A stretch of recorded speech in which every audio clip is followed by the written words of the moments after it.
안녕하세요. 몽이스입니다. 오늘은 우리 선생님들을 위해서 영상을 준비를 했는데 우리 1학기 상담 했었잖아요. 2학기 상담은 1학기 상담과 어떤 차이가 있고 어떤 준비를 해야 하는지 이 부분에 대해서 한번 생각을 한번 해보려고 합니다. 새학기 했을 때인지 3월부터 벌써 6개월이 휙 지나갔어요.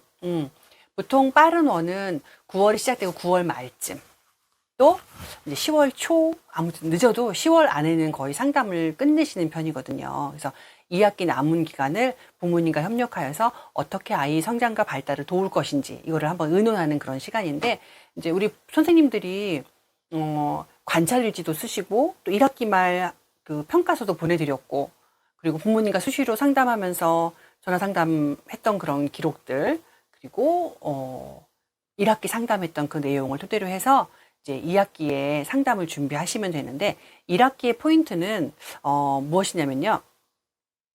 3월, 4월 이제 막 담임을 맡은 지 이제 얼마 안 됐잖아요.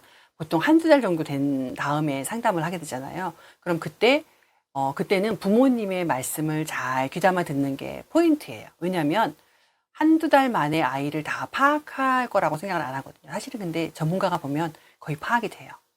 그런데 아이 기질 따라서 적은 기간 동안에 원래 가지고 있던 것들을 이렇게 가면을 쓰고 감겨두고 있다가 나중에 이제 오픈하는 그런 경우들도 생기거든요. 그래서 그때 이제 관찰한 지 얼마 되지 않은 시기에 1학기 상담 때 아이에 대해서 이 아이는 어떻고 저떻고 얘기를 하면은 부모님이 아니 아이에 대해서 얼마나 안다고 벌써 이런 말을 해? 라고 반감을 살 수도 있거든요. 그래서 약간 좀 조심을 해야 하는 시기예요. 그래서 1학기 상담은 부모님 말씀은 이렇군요. 아, 제가 지켜본 바로는 우리 아이 모습이 이런 부분이 보이고 약간 이런 성향이 있는 것 같은데, 아, 부모는 이렇게 생각을 하는구나라는 거를 이제 메모해 놓으셨을 거 아니에요. 1학기 상담하시면서.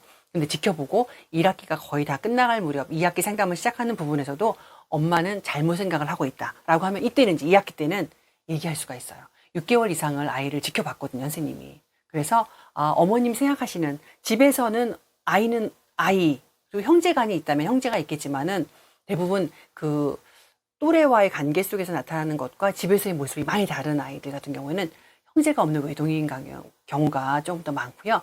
형제가 있어도 차이가 많이 나거나, 그러니까 부모가 많이 이렇게 양보를 많이 해주는 아이일수록 또래와의 어떤 그런 관계에서의 어떤 그런 모습들이 좀 많이 다른 경우가 좀 있거든요. 그래서 부모님이 보시는 아이는 이렇게 보시는데, 원에서 또래와의 관계 속에서 보이는 표준 어떤 그런 모습에서 이 아이는 이런 모습을 보입니다라고 말할 수가 있어요. 2학기 때는 이미 6개월 이상을 관찰을 했기 때문에.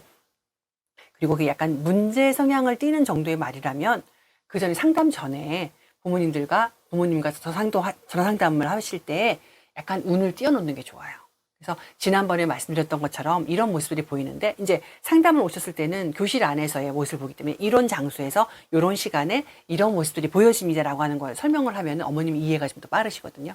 그래서 그 이야기를 좀 해드려야 될 상황이죠. 그리고 상담을 위한 준비는 비슷해요. 1학기와. 여태까지 1학기보다 2학기는 좀 더 많겠죠. 그리고 1학기 상담 결과를 토대로 해서 엄마가 사전조사서를 일단 저희가 원에서 보내잖아요. 그거에서 가지고 온 게 1학기와 동일하게 똑같은 걸 가지고 왔다라면, 똑같은 걸 관심을 가지고 있다라고 하면, 상담할 때 이제 기본 주제로, 중심 주제로 그걸 가지고 왔다면은 어떤 차이가 있는지 그 경과에 대해서 선생님이 설명을 좀 해주시는 게 좋고요. 전혀 다른 주제를 가지고 어머님이 궁금해 하신다면은 그거를 주제로 상담을 좀 준비하시는 게 좋겠죠. 사전조사표가 안 왔다. 이제 그럴 경우에는 상담 초기에 이제 어머님 상담 오실 때 어떤 게 가장 궁금하셨어요? 라고 이제 물어보면서 거기에 맞춰서 상담을 진행하면 되겠죠. 이때는 1학기 상담했던 부분이 있으니까 선생님이 거기에 맞춰서 상담을 준비하시면 좋고요. 대부분은 엄마가 어떤 걸 궁금해할지 1학기 때는 살짝 애매해서 헤맬 수 있어요. 그렇지만 2학기쯤 되면은 부모님이 어떤 유형의 부모님인지, 어떤 걸 궁금해하고 어떤 거에 중점을 두시는 부모님인지, 가장 중요하게 생각하는 게 무엇인지 담임선생님들이 파악이 되어야 돼요. 파악이 안 됐다면은 선생님이 좀 잘못하신 거예요. 그리고 이제 이번 초임인 경우가 그럴 수도 있겠죠. 그럴 경우에는 내가 이 부분이 많이 부족하구나. 이 부분을 위해서 내가 어떻게 노력을 해야 될 것인가. 스스로를 성찰해 볼 수 있는 그런 시간이 되어야 합니다. 발달도 잘 하고 있고 그 연령에 맞춰가지고 성장을 잘 하고 있는 아이라면 상담하기가 편해요. 그런데 반대의 경우 좀 이렇게 느린 아이라든지 또 약간 이렇게 전문 기관에 손길이 필요한 경우에 상담이 좀 어렵거든요.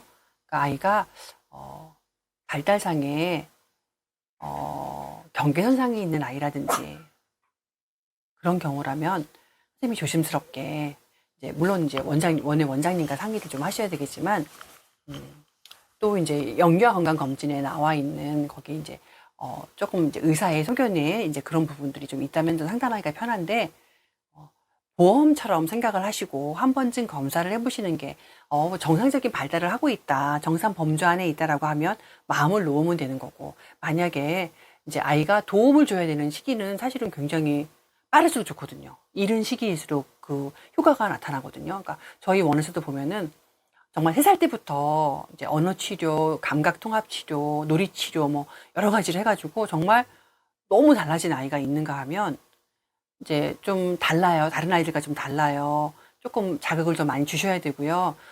전문가의 기관에 좀 도움을 받는 것도 도움이 될 것 같아요. 라고 3살 때부터 말씀을 드렸지만 5살 정도부터 치료를 받기 시작했어요. 그러면은 엄청난 차이가 나거든요. 사실 5살 정도부터는 이제 치료를 받아도 이렇게 큰 효과를 보기가 어렵다고 해요. 물론 안 하는 것보다 낫지만 4살보다 3살이 더 좋고요. 5살보다 4살이 좋고요. 5살 이후로라면은 조금 그 속도가 영향을 받는 속도가 좀 적기 때문에 그래서 부모님께 말씀드리면서 어린 연령일수록 그 자극을 주는 게 훨씬 효과가 더 크기 때문에 보험 드는 셈 치고 아니다라고 하면 안심을 가질 수 있는 거고, 만약에 아이가 문제 성향이 좀 있어서 도움을 받아야 돼, 언어 치료라든지 이런 치료를 좀 받아야 되라고 한다면 빠른 시기에 치료를 받을 수 있으니까 좋은 거잖아요. 그래서 혹시 그쪽에는 좀 모르지만 혹시 다른 아이들하고 또래와의 관계 속에서 보면 이런 부분이 조금 늦는 것 같으니까 이 정도로 말씀을 하시는 게 좋아요. 그러니까 담임선생님이 말씀하시기 어려우면 원장님께 말씀을 드리세요. 그럼 원장님이 살짝 이렇게 상담 기간이 되어서 원에 찾아오셨을 때 이렇게 말씀을 한번 드리면은 물론 부모님이 굉장히 큰 걱정을 안고 돌아가시겠죠. 하지만 아이의 미래에 있어서 아이의 성장에 그 인생에 있어서 미래를 준비하는데 지금 빠른 대처를 한다면 아이 인생이 얼마나 달라지겠어요. 그래서 이런 부분들을 상담 기간에 또 한번 언급하고 가시는 것도 굉장히 중요한 일이다라는 생각을 해봅니다. 우선 아까 말씀드린 것처럼 가정통신문이 나가고 사전 질문지가 나가고 그리고 부모님이 이제 부모님이 방문을 원하시는 그런 시간, 또 방문이 너무 어려우신 경우는 전화 상담을 하시는 경우도 있잖아요. 그래서 약속 시간을 정해서 알려드리죠. 그리고 그래도 현대인들은 워낙 바빠서 자꾸 잊어버리잖아요. 그래서 선생님들이 그날 상담 전날이라든지 상담 아침에 당일에 이제 문자를 보내드려가지고 오늘 상담 시간 언제입니다라고 이제 한 번 더 드리면은 그 상담의 기회를 이렇게 잘 적절하게 사용하실 수 있을 것 같습니다. 그래서 상담을 오셨다면 1학기하고 똑같아요. 이제 그 교실 원의 환경은 엄마든 아빠든 부모님들은 우리 아이가 생활하는 곳, 그럼 굉장히 관심이 많겠죠. 그래서 쭉 둘러보거든요. 들어오자마자 한번 쑥 둘러보고 상담이 끝나고 나면 이렇게 한번 둘러보면서 궁금해한 걸 물어보기도 하면서 둘러 보거든요. 그래서 그 깨끗하게 하는 거는 첫 번째 뭐 당연한 거고요. 환경도 좀 이렇게 따뜻하게, 그리고 지난주에 활동했던 거 이번 주에 활동하는 그런 것들을 지금 이 교실에서는 이런 것들을 하고 있구나 라는 걸 알 수 있게 환경 조성을 좀 해주시면, 그리고 게시판은 아이들 작품을 위주로 해서 좀 게시를 해놓으면 좋으시겠죠. 그렇게 준비하시는 건 1학기하고 똑같습니다. 그리고 아이들과 생활하느라고 좀 편한 복장을 하셨다면 부모님이 오실 때쯤에는 좀 그래도 교사다운 복장을 해서 손님을 맞이하는 주인으로서 손님을 맞이하는 그런 주인의식을 가지고 예의 바른 그런 태도를 좀 가지시면 좋을 것 같습니다. 그리고 우리 부모님을 처음 보는 게 아니잖아요. 그래서 친숙하게 이제 인사말 오시는 길 괜찮으셨어요? 어머니, 요즘도 건강해 보이시네요. 뭐 이렇게 인사말을 차분하게 좀 하시면서 앉아서 어떤 게 가장 궁금하셨어요? 아니면 사선질 분이 온 것처럼 어머니 이 부분이 가장 궁금하신 것 같더라고요. 하면서 1학기부터 지금까지 관찰해온 그런 부분들을 선생님이 알려주시는데, 이때는 1학기는 부모님 위주로 했다고 했잖아요. 2학기는 부모님과 선생님이 핑퐁 하면서 대화를 주고받는 식의 상담이 이루어지면 좋겠어요. 우리 아이에 대해서 가장 잘 아는 분은 주양육자, 부모님이시겠죠. 그런데 그 또래와의 관계 속에서 그리고 그 또래들의 어떤 그 표준치를 알고 있는 거. 이건 전문가인 선생님 몫이거든요. 그래서 그 둘 사이에서 절충을 하면서 아이의 성장과 발달을 잘 도울 수 있는 두 인격체가 만났잖아요. 그러니까 서로의 정보를 교환하면서 서로 협력해서 아이의 성장과 발달을 잘 도울 수 있도록 협의하는 그런 시간이 바로 이야기 상담 시간이라고 보시면 좋을 것 같아요.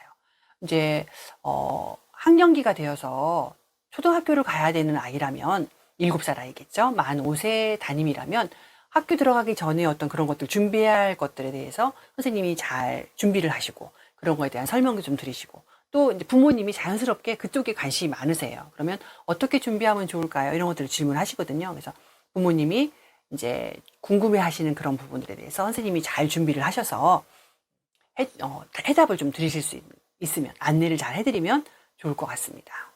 그리고 그 외의 연령에도 6개월 이상을 지켜본 부모님, 선생님으로서 부모님의 말씀과 약간 좀 다르게 부모님이 우리 아이를 해석하고 있고 보고 있다면 또래와의 관계 속에서는 이런 모습이 보여요. 그러니까 이런 관점으로 아이를 다시 한번 보시면 어떻겠느냐라는 이야기를 해주고 또 엄마가 원하는 그 이상의 상이 있거든요. 그러니까 내 아이가 이랬으면 좋겠다라고 하는 모습을 현재 모습이 아니고 미래의 어떤 이런 모습, 엄마가 설정해 놓은 그 모습을 우리 아이는 이래요라고 말을 하는 부모님들도 계시거든요. 그래서 원에서의 그런 모습도 알려드리면서 어머님은 이런 모습을 많이 보셨군요. 저도 이런 모습을 찾아보고 또 어머님께 이런 모습이 보일 때 칭찬을 해주면서 이런 아이가 더 되게끔 아이를 지도하고 격려하겠다라는 말씀을 좀 해주시면 좋을 것 같아요.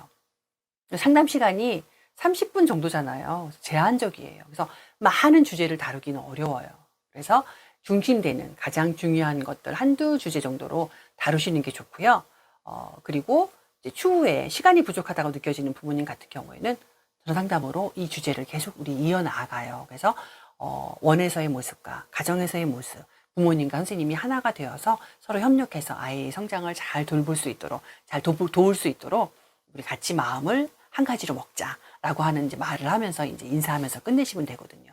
그리고 이제 상담을 하면서 특이했던 그런 부분들은 상담 일지를 작성하시면서 적어 놓으시고 그리고 2학기 때 좀 선생님들이 좀 놓치지 않고 하셔야 되는 게 뭐냐면 내년의 계획은 어떠세요? 이렇게 물어보시는 거예요. 그러니까 재원 희망을 하시는지 뭐 7살 경우에는 이제 진학을 해야 되니까 이제 그 제외하고 그 외의 아이들은 어떻게 재원하실 의사가 있는지 또 이제 집이 이사를 가거나 뭐 이런 계획이 있을 수 있잖아요. 이런 것들 이후의 계획은 어떻게 되시나요? 라고 이제 한번 물어볼 수 있어요. 재원을 포함해서 내년의 계획 같은 것들을 동생이 생길 예정이에요. 라든지 뭐 이런 것들이 있잖아요. 그래서 환경이 변화할 수 있는 그런 내용들을 특이사항에 좀 적어 놓으시고 원장님께도 보고를 좀 하시고 그래서 이후에도 2학기 상담 이후에 남아있는 2학기 그 학기 마무리를 최선을 다해서 부모님과 함께 협력해서 교사로서 담임교사로서 그 반을 운영하고 한 명 한 명 개인 원화 개인 한 명 한 명을 이제 잘 이해할 수 있는 그런 교사로 그런 교사가 유능한 교사겠죠. 네, 유능한 선생님들 다 되시기를 바랍니다. 감사합니다.